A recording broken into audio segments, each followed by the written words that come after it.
Welcome to Behind the Mirror, a place where students in an online program can have the experience of sitting behind the mirror with a professor and getting all the little things you can only get from those uh, conversations. Today I have on my old supervisor, Adam Mathews. I resent being called old, but I'll take it. What's up, guys? Old supervisor. Yeah, I guess you're not old. You're like, what, barely 38?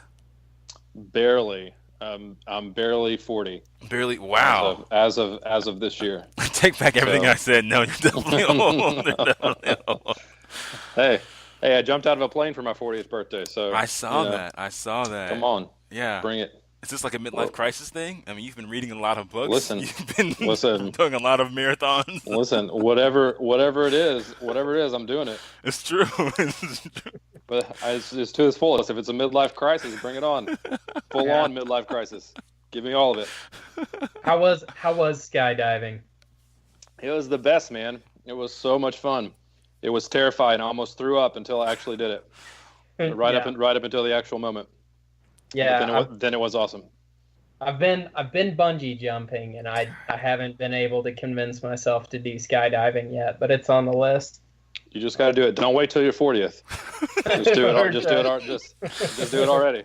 Don't All wait right, till you're Go like for it. me. Don't wait till you're old. Just do it while you still Yeah. have young All right. in your bones. Uh, Youth. that's right, you whippersnappers. It's funny, man. I feel like everybody I know who's been bungee jumping, who's been skydiving, they all say it is terrifying until you jump, and then it's just like the most freedom you've ever felt. It is. It was Yeah. completely free, and um, my skydiving, the guy that I did the tandem with me, the professional, he basically did this Bates and trick on me, this confusion technique, where every time I asked him if he was ready, he would tell me no, and he would like start shaking like he was scared, and he would tell me some other random nonsense, and so the whole time he was just amping up my terror as he secretly just laughed at me from behind me as I was basically sitting in his lap. Oh So man.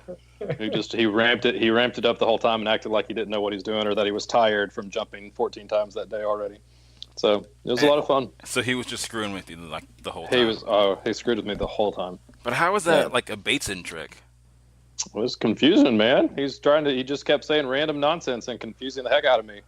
I didn't know whether I could trust him or not until he actually did it, and then I jumped out, of the plane So that helped you to until he jump forced me out of the plane. Yeah, yeah. Because by the time I got up there, I was so tired of him. I just wanted to be. I just wanted to be. I just out of wanted to the be free plane. of him. I just wanted to be Out out of of the plane. be out of the plane.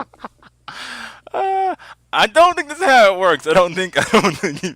I'm so sick of you. I'm jumping out of this plane right now. That's That's right. not. That's I not. was trying to. I was trying to get away from him, but he just kept following me. Oh, because he had the parachute. That's That's that's right. why. That's right. That's right. Oh man. Oh man. So today we're talking about practice building. Um, and before we get into all that jazz, tell us, how did you get to be a counselor, Adam? How did I get to be a counselor? Um, let's see. Well, I got fired from the job I was actually doing. I didn't know what I was going to do with my life. And I was a youth pastor at a church at the time. And so I was doing, what I wouldn't consider it counseling now, but I thought it was at the time. With Well, wait, what were with you the doing? youth. What were you doing? Just giving people like I advice? was giving people advice, giving them bad advice. Isn't that what counseling is, Adam? Yeah, based on it is not, but it was based Most off of. most people Ba- still think that. Like it's kind of disturbing. yeah, yeah. Yeah, it that permeates. But I was so I was doing that. I got fired because they essentially not because anything I did because they essentially had two youth pastors and they decided they only wanted one. Um, and so I did what any self-respecting 22-year-old does when they get fired from a job. I went back and lived with my parents for a while. And I had got into a program I was originally accepted into when I first graduated from undergrad. Didn't really know a lot about it. One of the first interview questions was that they asked me at the interview was about how I saw the change process, and I had no idea what they even meant by that. I give advice. What do you mean? Yeah, I just need the right advice to give. That's why I'm here. So I BS some answer, got in the program, and then just kept going and fell in love with it. So I pursued marriage and family because I was a youth pastor at the time. I thought I would work with teenagers. Gave that up a long time ago and decided that's never going to work with. That's not my population. It's not my people right now. You kind of did that for a while, though, didn't you? I did it for a long time. Yeah. How did you come to realize that those weren't your people? Because I mean, you did your doctorate on that almost. Or were they a little older? They were a little older, but it was also not just about them; it was about their families as well. And so, in part, realizing that they're just little versions of their parents, and so it's not where the greatest influence lies. The bigger influence lies with the adults and their parents, and when their lives are better, their kids' lives are better. Yeah. And so I feel like you tend to get further with them. So I know, but some people are really brilliant at teenagers. And as I got older, I just wasn't able to speak their language anymore. I think you have to have there's a specific a language you have to speak to work with kids really well. And I kind of just lost it. So that's why. Kind of just lost it. So you were like saying cool, and they were like, nah, man, that's dope. And you were like, man, that's dope. And they're like, bro, you're extra. And you were like, I don't know what that means. Is that how it went? Something like that. They started talking about Pokemon. And you were like, oh, I know that one. Fortnite. I know that one. I knew that one. Everything that's cool that came back. But they started talking about Fortnite and what's the one with blocks? What's the thing? Minecraft. Oh, God, Minecraft. If I play one more game of Minecraft. They started talking about Minecraft, and I didn't know what they were talking about anymore. And so I did a lot of Minecraft when I was doing my in-home, and I'm convinced that never again. Like, if I have to go back to in-home, I'm not playing video games. I'm drawing the line. Like, that's not what I do. That's not what Also, because I did the same thing when I did in-home.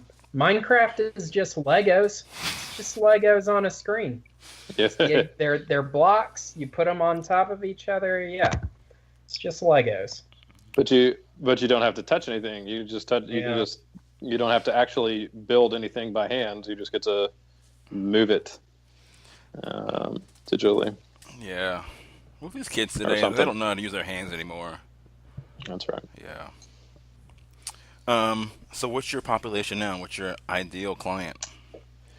So my ideal client is typically couples or men that are dealing with couple issues. So ideal clients are for me are couples that are in either trying to deal with some how to have conflict better, or to are recovering from some kind of break in trust, like an affair, emotional or physical affair. So those are the main thing. Then men who are trying to understand how to connect with their wives emotionally but having difficulty. So men that are dealing with trying to raise their emotional intelligence, raise their empathy, and kind of reconnect to kind of what's driving them away from the relationship, or what's driving them out of the marriage. Yeah.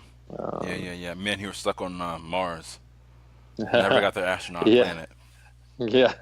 And trying to convince them that whole analogy of men are for Mars and women are for Venus is complete crap. What? So, you mean women aren't aliens? Aliens? They are not an alien species. It's it's crazy, you know? Yeah, you're right. They're more like spaghetti. They're not aliens. They're just food. Or they're unique human individuals who have specific needs that vary from woman to woman. But something like some kind of analogy that makes sense like that. Yeah. But if they were food, what food would they be? Oreos. Oreos. So if you're not giving people advice, what do you do? Um, if it, as opposed to giving, you mean what am I doing as opposed to give people advice? Exactly. Well, I think what I try to do is give them a framework in which to kind of adapt to rediscover their own strengths and kind of what is unique about them. I do think they need a framework. I think advice can sometimes sound like that. It can sometimes sound like the framework, but it's not. It's less advice giving to me and more of this is the framework for how to be successful, and then you kind of like you mold yourself to the framework as you see fit. You utilize your own strengths to get to the top, so to speak. And so I'm trying to take what we know about what makes relationships successful and what makes people successful, and provide that to them, give them the tools that they need, the skills that they need, equip them, in other words, to get where they want to go, but do that based on who they are, what's unique to them, what's unique to them as people, what's unique to their relationship, who do they want to be as people, right? Maybe he wants to be from Venus and she wants to be from Mars, whatever, like however it makes sense to them about how their relationship should and could work, and then saying this is the framework to make that happen. Yeah. It sounds like you have a pretty clear idea of what that framework looks like for you. Yeah, I mean, I think you do therapy long enough and you start to kind of uncover those things that it does get to be a little bit instinctual, I think, of like, but you have to understand the path that people are on and how to get them there. You do have to understand how change happens, right? It's not an easy thing. And so, people are not actively trying to mess up their lives or their relationships. People are not actually villains. They're not super villains who are out to destroy the planet or each other. They're just trying to survive. And so, just helping them figure out what the path is to get out of the cycle that they're in is important. How change happens? Yes. Mm-hmm. Yeah. It sounds like you have an idea of how that happens. Oh, how change happens? Mm-hmm. You're wanting me to describe that process? Sure. Is that the question that you're asking me to do? I think that is a hard question because of like how it's hard to fully generalize it. But I think it starts with recognizing that motivation is a myth. Motivation is not. It doesn't start with motivation. It starts with you actively doing something that's different. And so it's finding what we are actually going to what's the right word I'm looking for? What's the thing that's actually going to make a difference there? And so understanding kind of what the process is over the content of the situation. So the content is for instance, in a couple, it's the stuff that they're fighting about, rather than the process is how they're fighting. And so it's getting them or anybody else to start thinking about the process that they're involved in, rather than to get up in the everyday content of what's keeping them stuck, and changing that. And when they begin to change the process, then the content, it doesn't matter what the content is. The content could be interchangeable, right? It doesn't matter what they're fighting about. They're going to have fights in their relationship. It matters more about how they're fighting. That's the simplest version of that. It doesn't matter about it matters, but it doesn't really matter about what broke trust or how trust got broken. It's about the process, about how they build trust back, and how they maintain trust in the relationship. Okay. it's getting them into that mindset, I think, and then actually implementing the things that implementing a better process one step at a time. Yeah. Could you give an example? Sure. Let's see. So, I can give you an example from tonight. So I had a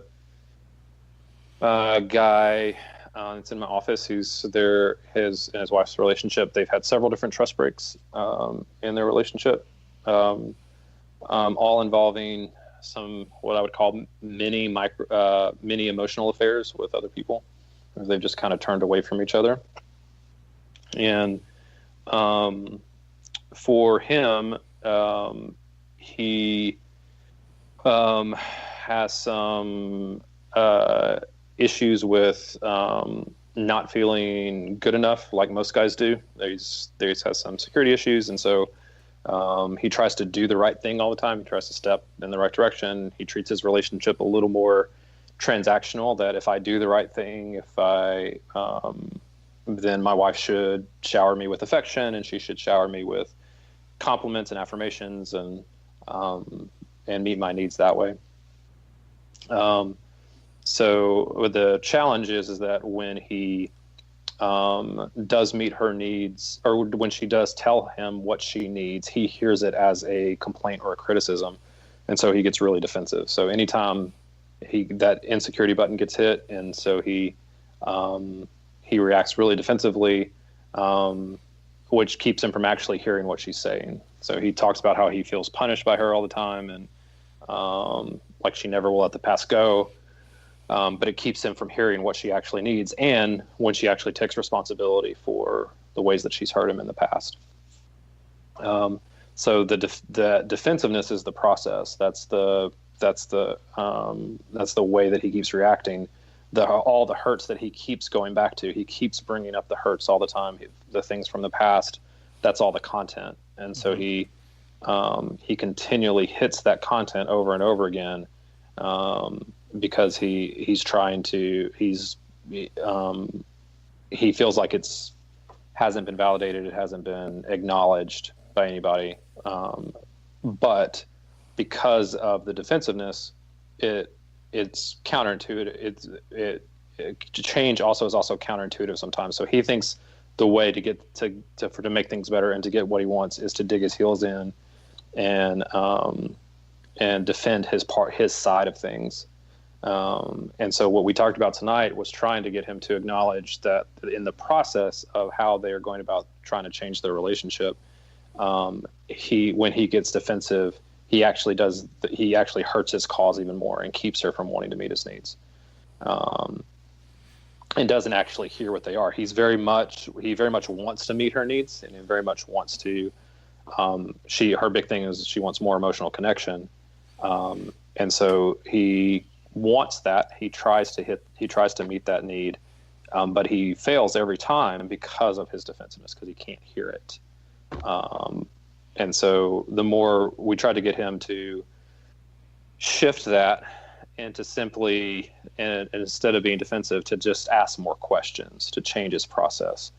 And he acknowledged, when we started talking about that, he acknowledged that the thing that he always starts with when she says, "This is what I need," or she throws out what sounds to him like a complaint, he starts to explain. He starts to explain things, and explain his side of things, because he feels like he's justified. And so the small step that we want him to take is just to change that process just a little bit. So, I mean, because change is like, the analogy I use about change is that it's like, if after a big ice storm, if you're outside on your windshield of your car trying to scrape off the ice with a credit card, right? It's like, it's really slow and it's not going to work. But even when you get the right tools, when you start to scrape at it, like, it comes off very slowly until you're persistent, and then big chunks start to come off, and it starts to come off in waves.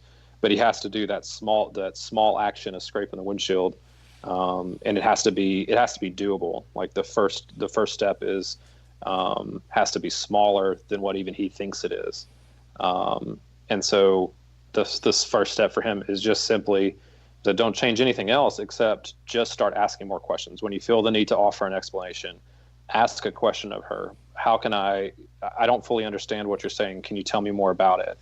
I can see this part. I can understand this part of what you're saying, but I can't understand this part. Tell me more. Help me understand.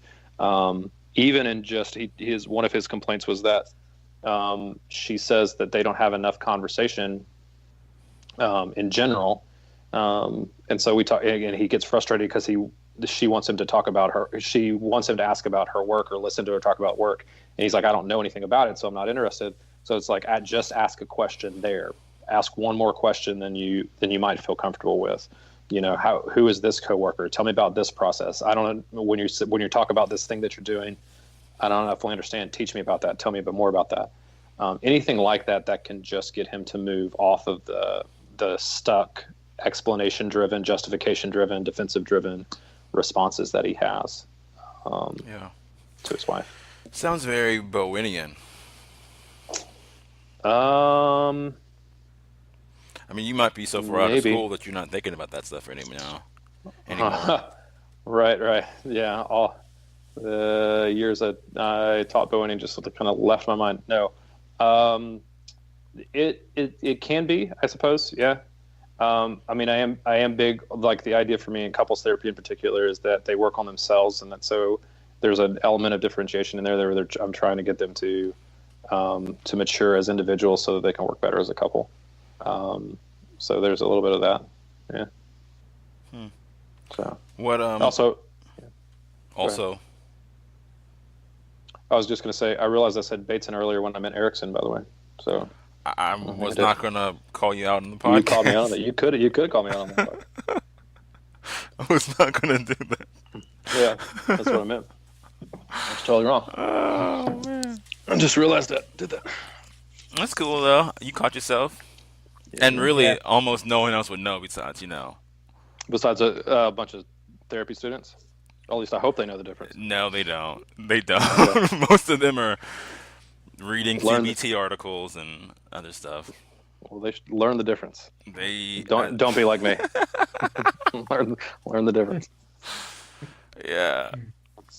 Well, you know how things are now in academia. Everything's about the newest, latest research, and so. And we don't really teach how to read research well, which is also a problem. And so a lot of the classics kind of get overlooked. Or taught in broad sweeps in, general systems classes where you learn everything in a semester and then move on. So.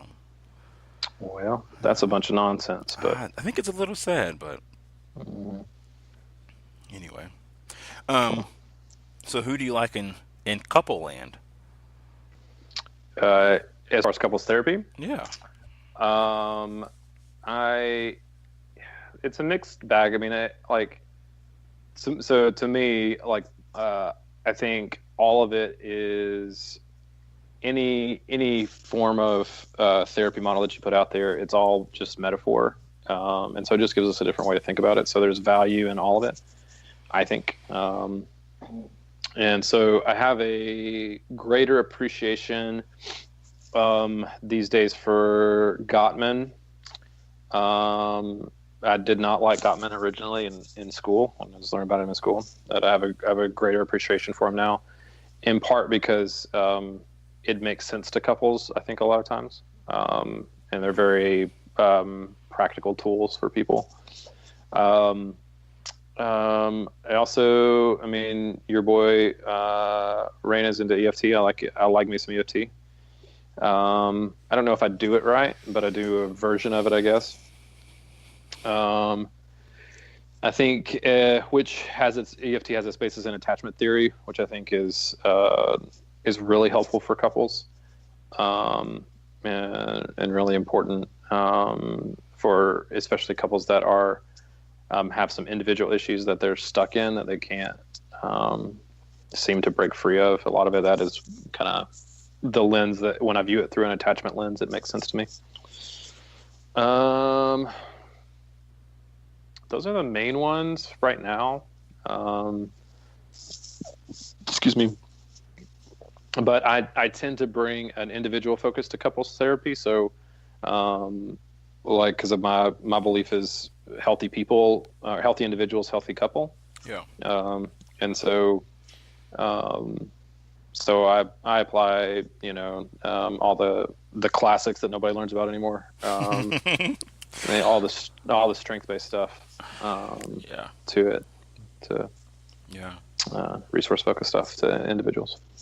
Oh man, well, I mean, resource focus, man. That's a very niche model. I know, right?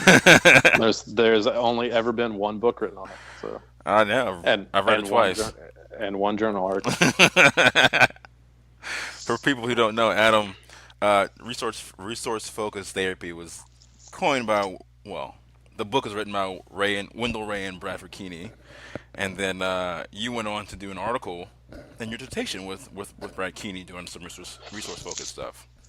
Yeah, he was my dissertation chair. Yeah. So, which is actually saying a lot. Not many people could get him to be their chair, and those who did couldn't graduate.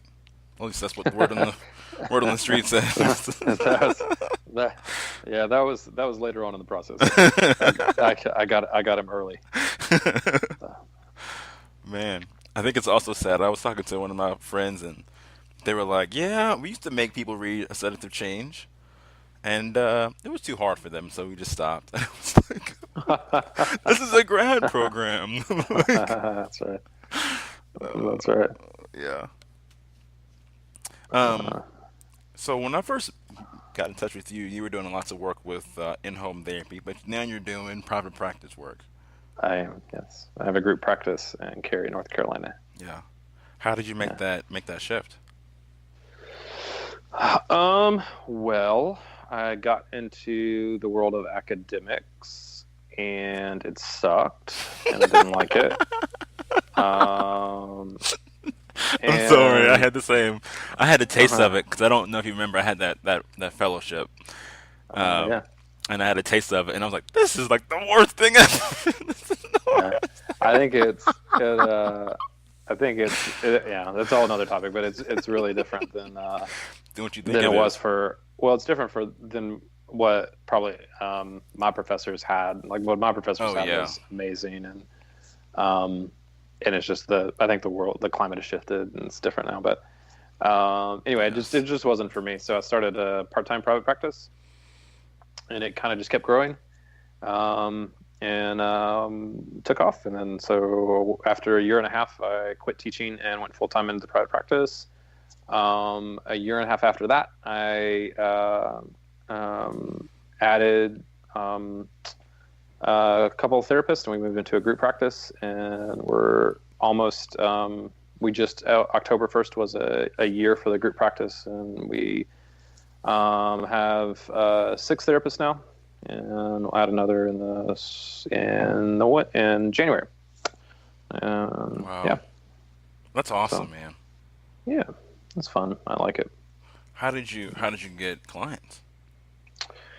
I stood on a street corner with a sandwich board and said, "The end is near." Rang a bell. Let me save you. I'm gonna help. No. So it's You went door to door. Is that what you did? Yeah. Say, I do in-home therapy, so I know how to help you. Right. That's right. Yeah, I actually offered for the first year. I offered in-home on my website, and it was not. And then I had one client who took me up on it. Changed. I said, no, that's not how we're going to do things. Well, I think so. You want me to talk about practice building before we got off on tangents on couples therapy. I think to this me, whole thing is tangents. It's all tangents. Don't worry about that. Okay, cool. So all of you who have stayed with us through the first half an hour. Yeah. At this point, people who listen know what they're getting into. They know what they're here for. They know what they're here for.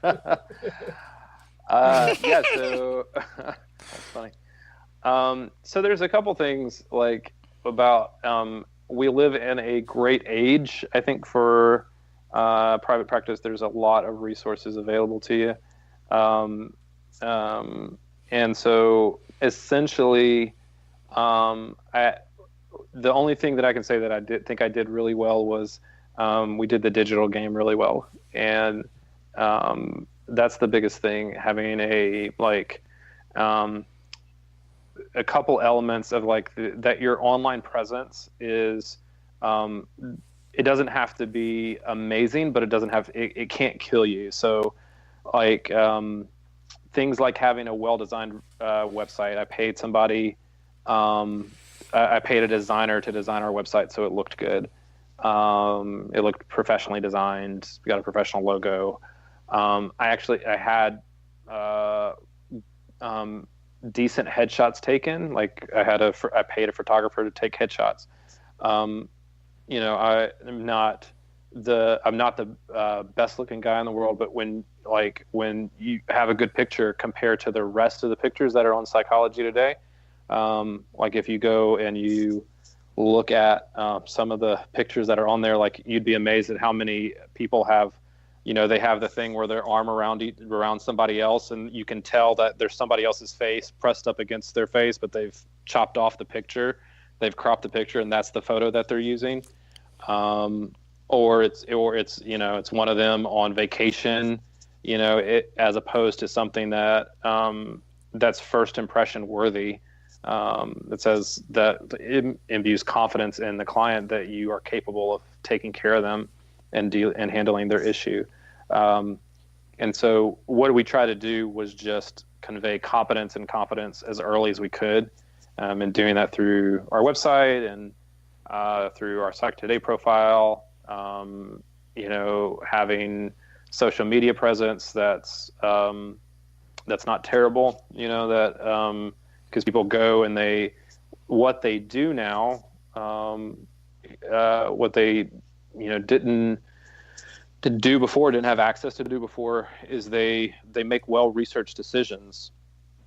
The phrase that'll come up often in clients when they, we did our research and you were the one that came up the most, or you're the one that we liked best, or something like that.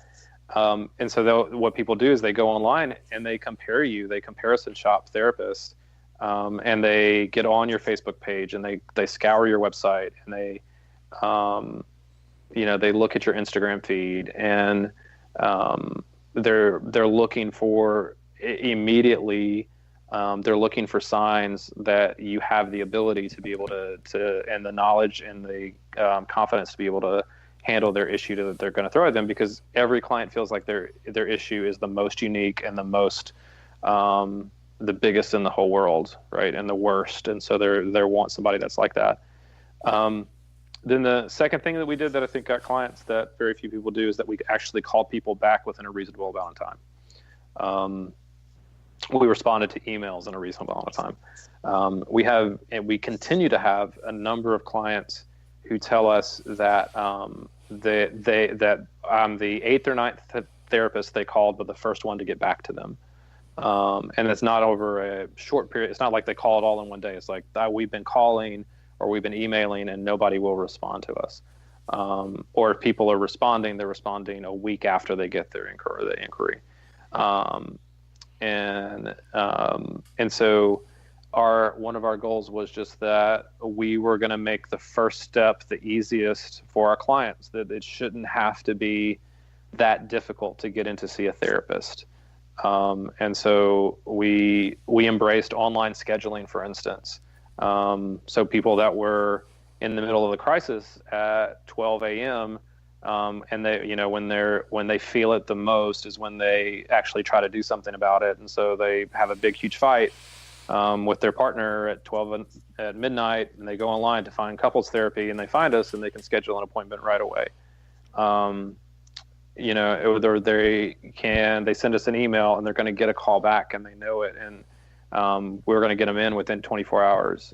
That's just this belief that people that are in pain or that are in need, that are in crisis, they shouldn't have to wait a week for a call back from a therapist to get help. And so the more we did that, the more that's what we heard from people, and we just kept doing things to try to make that first step the easiest. So we offer We tried to go beyond just a free 30-minute phone consultation, and went to a risk-free initial appointment where they get to come in for an hour and a half. And if they like us, they get to stay, and that's when they pay. They'll pay for it. If they don't like us and they want to go with somebody else, they don't have to pay for that, and we'll help them find somebody outside of our practice that works for them, right? So things like that I think resonated with people, and they just started to find us. So, wow, the biggest things. I hear so many different influences in what you're talking about. I don't even know if these are people who influence you, but I hear some Eddie Parrish in there. I hear some Tracy Truffaut in there. Some other people. Yeah. Yeah, definitely Eddie. Eddie's a big influence. I don't know that other person that she said. So she's the lady. She wrote the book, Become a Wealthy Therapist. Oh, yes. That's her. How did you say her name? I thought it was Tracy Truffaut. Am I Maybe it is. butchering that? No. You're probably not. You're probably right. But yes, I read most of How to Be a Wealthy Therapist. Particularly her issues on money are fantastic. Yeah. Yes. There's some of that. There's some of what's his name? Therapist. Private Practice 2.0. Tracy Todd's Private Practice 2.0. Yeah. Although that's a little bit outdated now. Needs to be updated a little bit, but that was initially what I read. There's some influence of that. Yeah. Do you still do the newsletter? No. I guess if you consider email marketing, like MailChimp type stuff, newsletter, but no, I don't. There's a lot of stuff. The other influences are building non-therapy related, Building a Story Brand by Donald Miller. Mm-hmm. Everybody who has a business should read that book. It's fantastic, and it's completely relevant to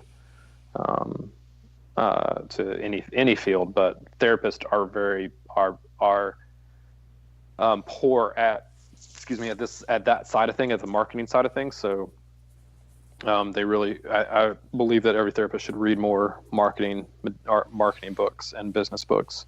Also, Profit First. That guy's name is Mike. His first name's Mike. His last name's unpronounceable. That book's about money as money as well, but in a very manageable way. So that's some of the stuff that you should read if you have a practice. Wow. Do you do any sort of group work or anything else? I have continually talked about groups since we started, and we've never done one. And I think in part, and not to say that we wouldn't do them someday, but the longer we've gone on, the more that, and what I try to build into my therapist is the idea of if you believe that what you do is important and has any kind of value for the clients, then it has to have monetary value. And so group, like the cost associated with building a group is really high. And so really high? Yeah, mainly from the marketing side, like getting that word out. Some people are way better at it than I am. I'll admit that. Like I'm not great at building a group. But you lose what right now, and somebody else could come along and dispute this, Jordan. So I'm not but I don't see I see the time invested into a group as way more than the outcome, and what you can charge for a group, and what you can what the client gets out of it, and then versus the effort and time that you have to give to each individual in the group, and you spend doing assessments to make sure that they're a right fit for the group, marketing the group, all of that goes into something like that is just high time wise, and so right now I don't see it as hugely beneficial for us as a practice. The cost you're putting into it don't balance out with the cost that we get out of it. Yeah, even as far as like client outcomes are concerned, most of the research on groups is not great. The outcomes aren't fantastic. So I'd prefer to get those clients in for more one-on-one individual sessions. Now I will tell you the other thing that we're developing that I think is more worth it, that has a group flair, is well, there's two things. There's couple intensives and then retreats for couples. I think you could probably spin that into an individual framework as well, but doing stuff like that where the value for the client is higher, your time investment in them is going to be greater, and then the ability to generate a profit to continue to do all of that is higher as well. And so I think all of those things. So in the spring, I'll be working with three other therapists, and we're going to do a couples retreat in Asheville, North Carolina. And that I think has the potential to be much more impactful, I think, than on all fronts than necessarily a weekly group. So Ryan and I were talking about this beforehand, and you don't have to answer this question if it's too personal, because we were talking about a guy who was doing groups. How much would your groups run? I mean, how much would your intensives run? My client intensives or our retreats? Oh, both. So client intensives, you're going to put me on the spot. It's on our website. I believe it's $550 for a 4-hour block. They can choose from 1 to 2 or 3 days. So whatever that is, $1,650 total for if they did a 3-day, which would be 12 hours of therapy. The retreat is going to be $3,500 for the weekend per couple, and so that includes 6 hours of therapy over the weekend with a licensed therapist. All of us have multiple years of experience, 6 hours of therapy, 7 hours of teaching. It's in Asheville, and so it's a little bit more expensive for that. So those are the costs.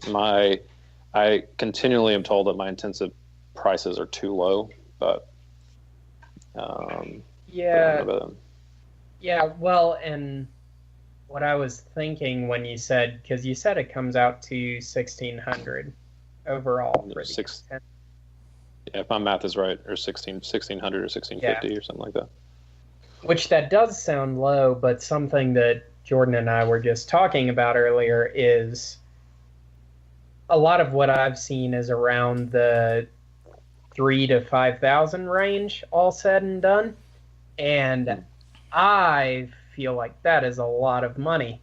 And if your clients are going to be spending that kind of money, at least the way my conscience is, I better be able to guarantee some astronomical results, because that's a lot.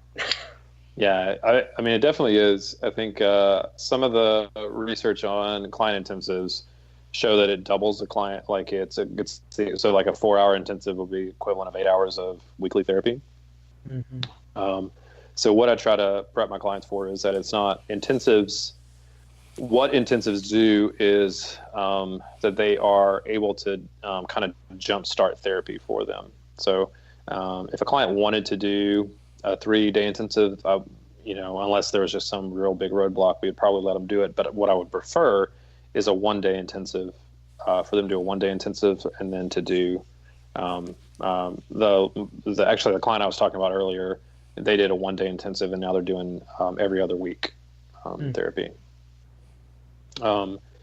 And so, or they did a 2-day. They did a 2-day intensive, and then did every other week. So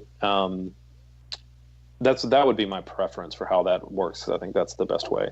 But I think you also have to, like, while that price is a lot. One, I do think it's not.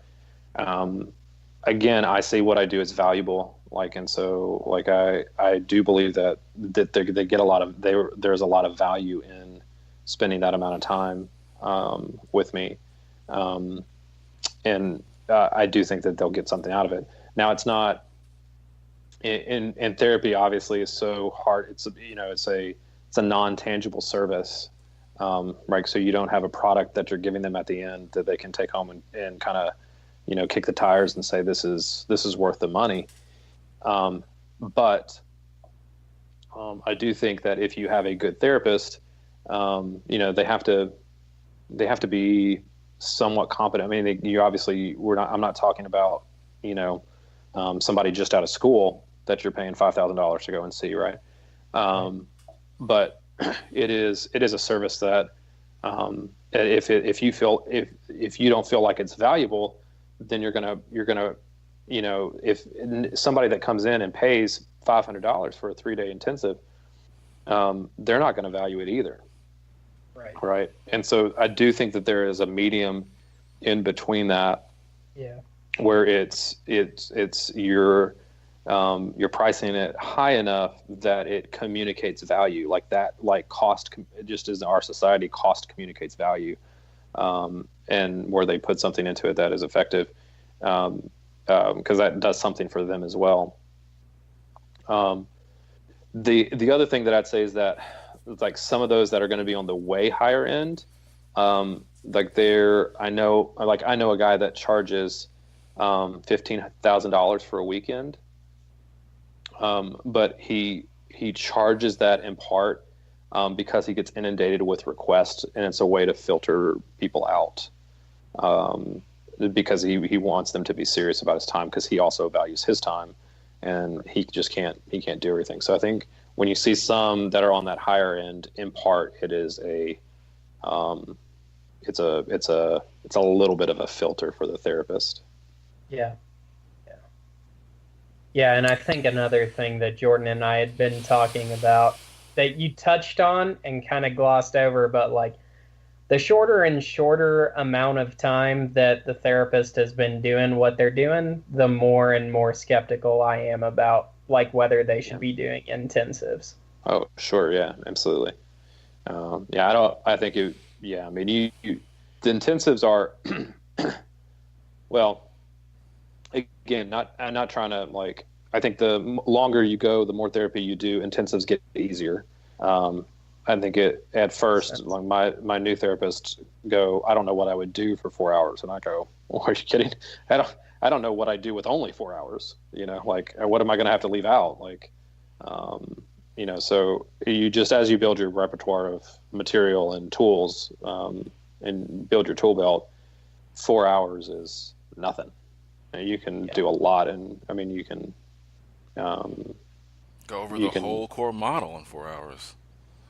Yes. Well, throwback.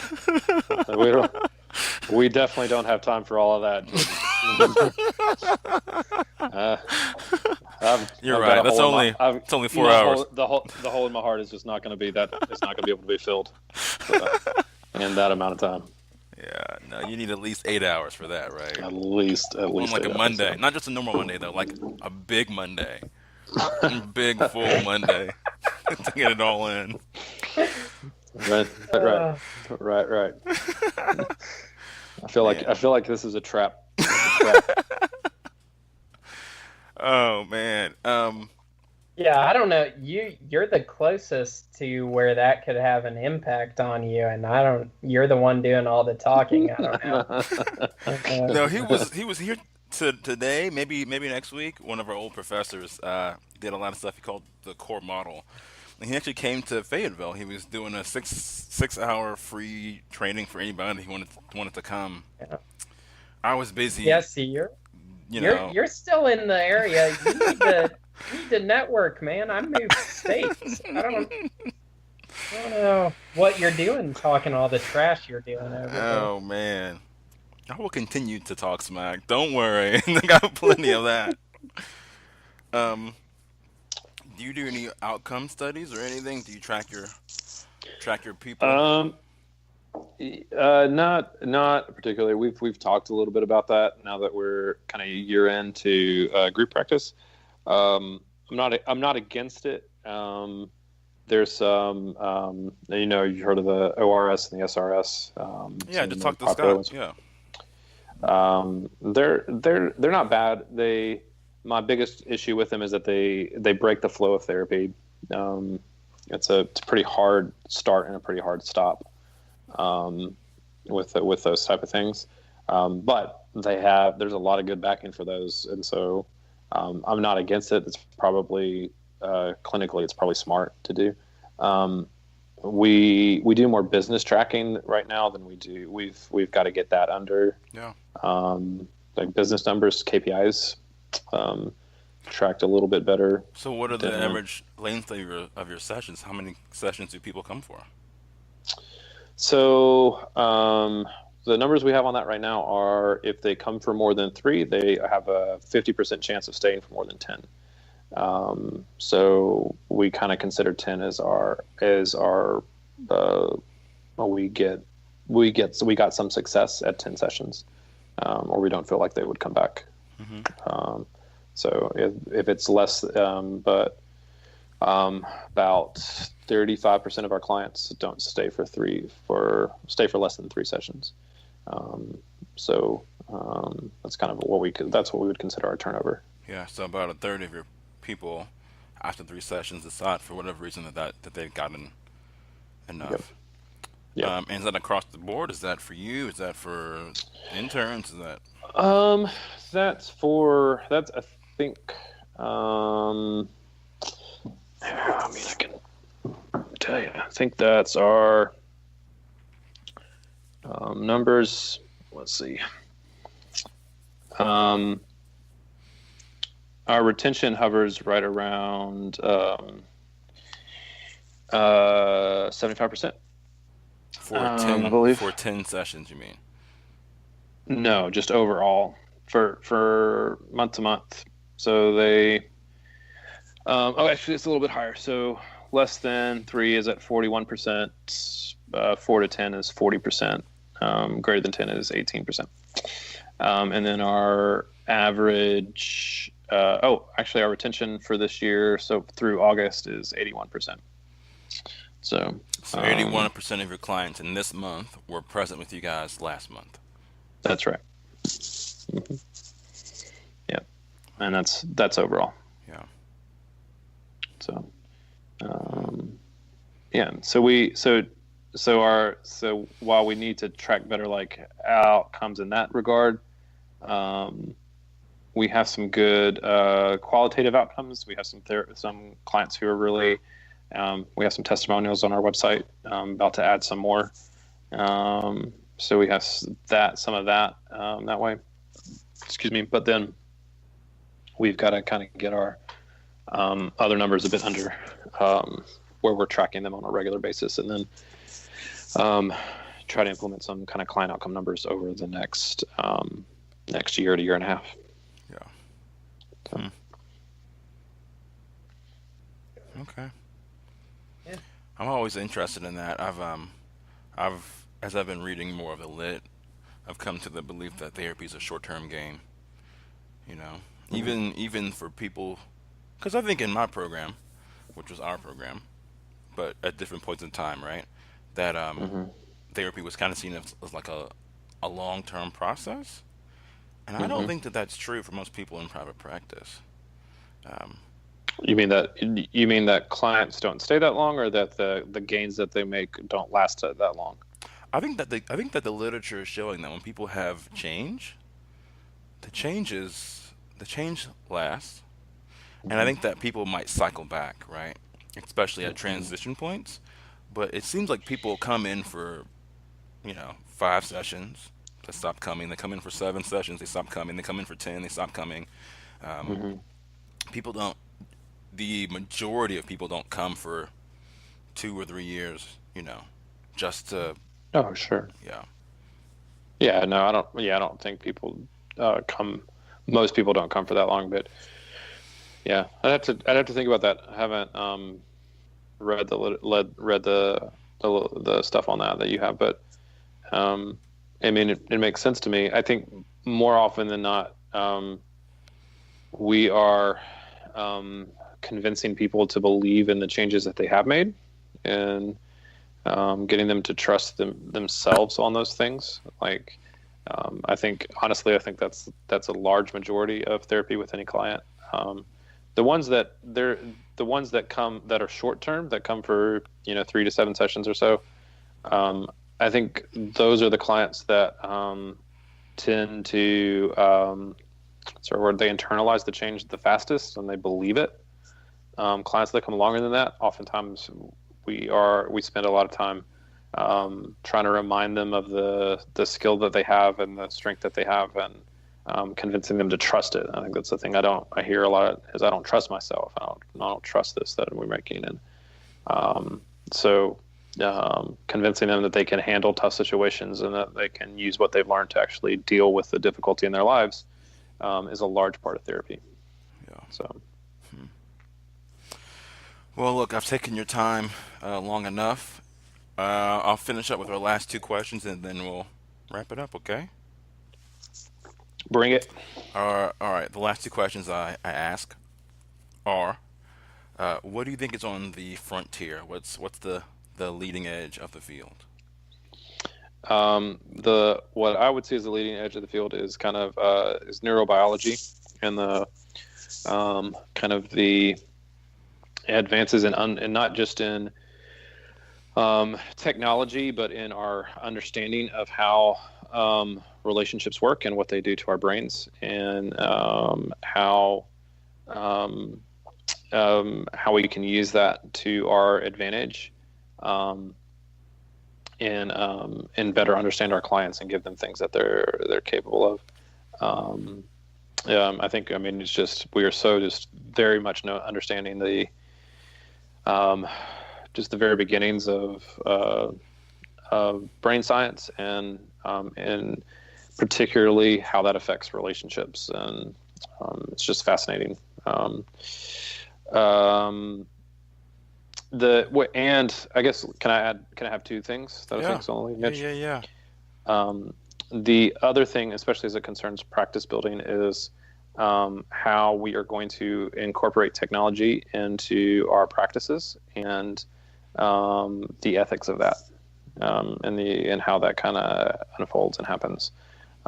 It's been here for a while, but it's just now starting to, especially as legislation catches up to it. All those therapy apps that you see, there's been some stuff over the last maybe 2 years, about 3 years maybe,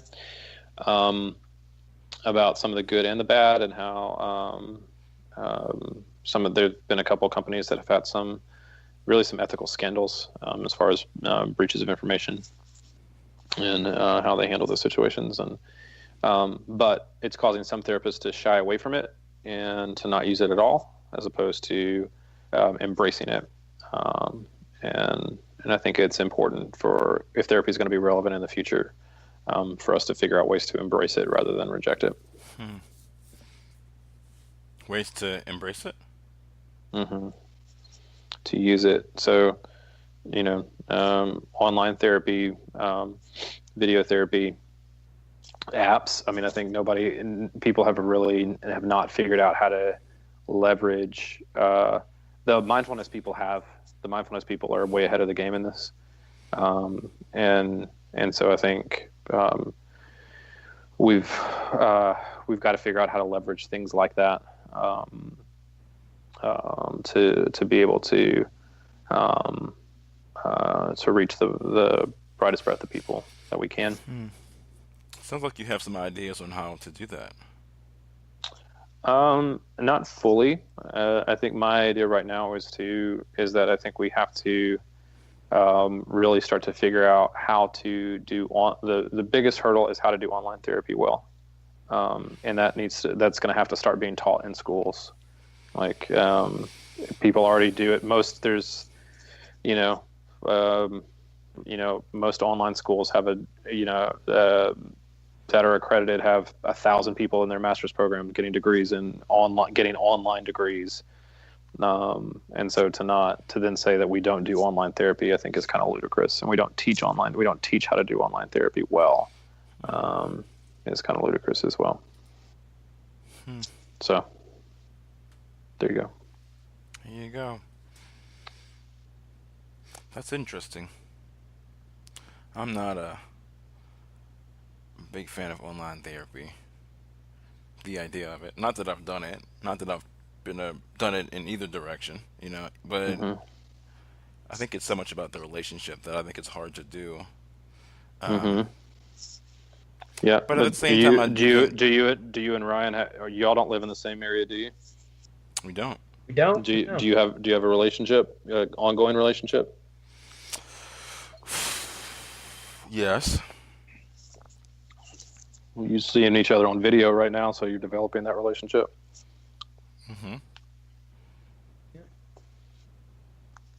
Yeah, I think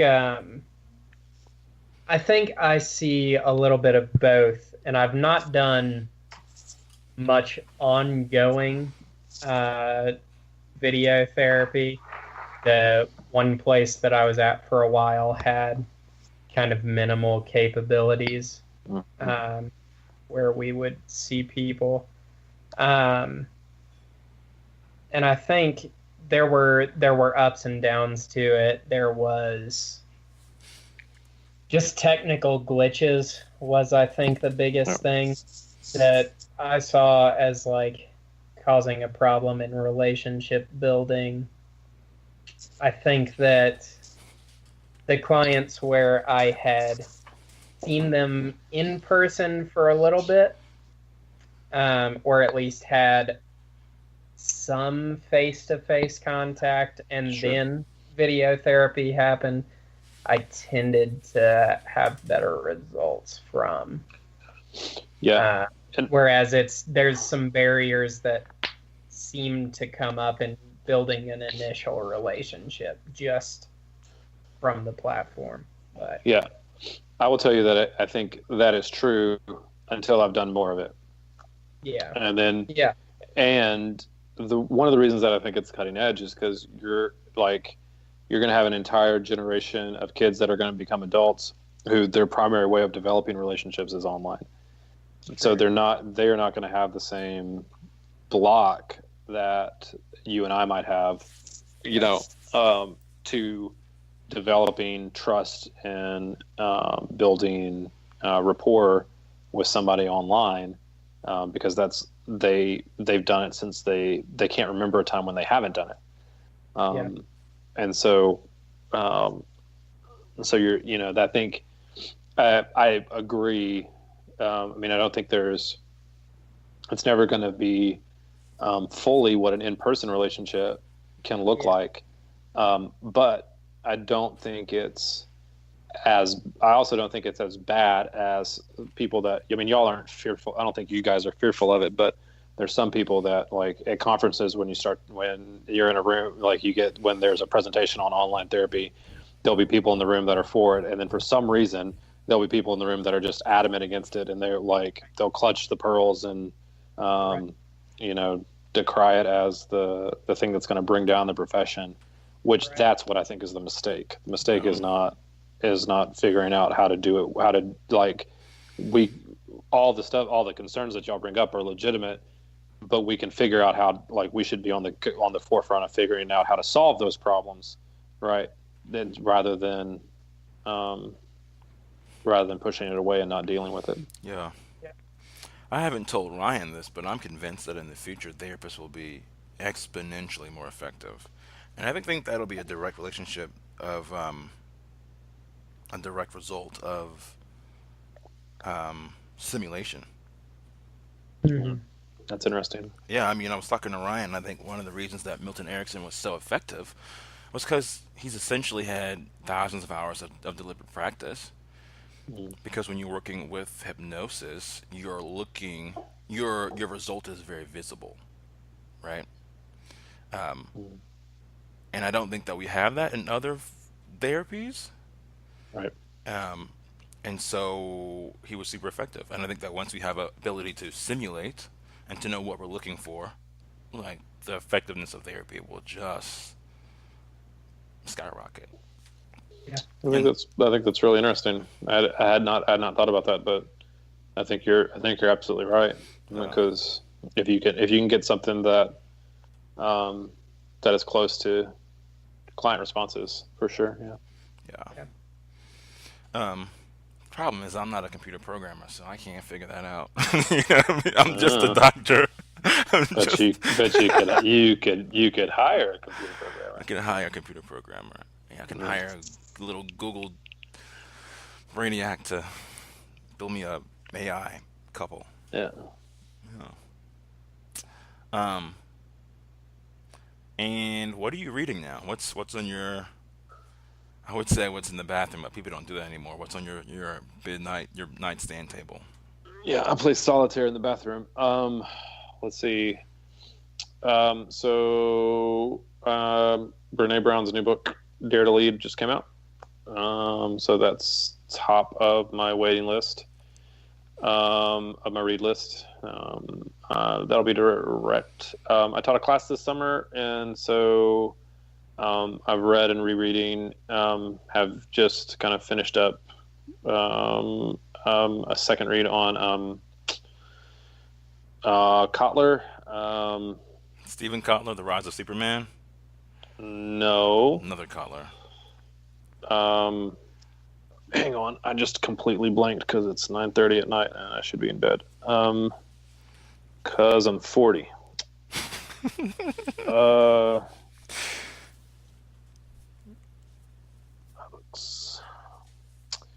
On Being a Therapist, Jeffrey Kotler.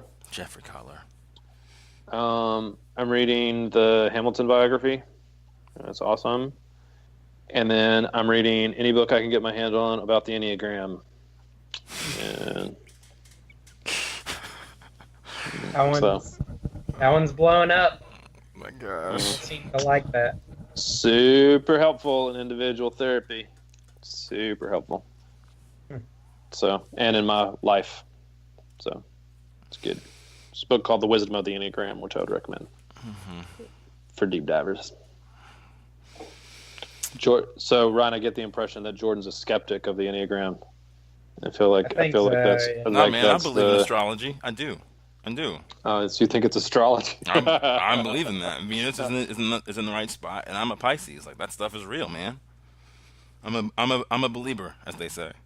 Oh, yeah, they haven't said that since like 2004, but cool. Yeah. Well, I don't work with teens anymore, so I'm not on the lingo.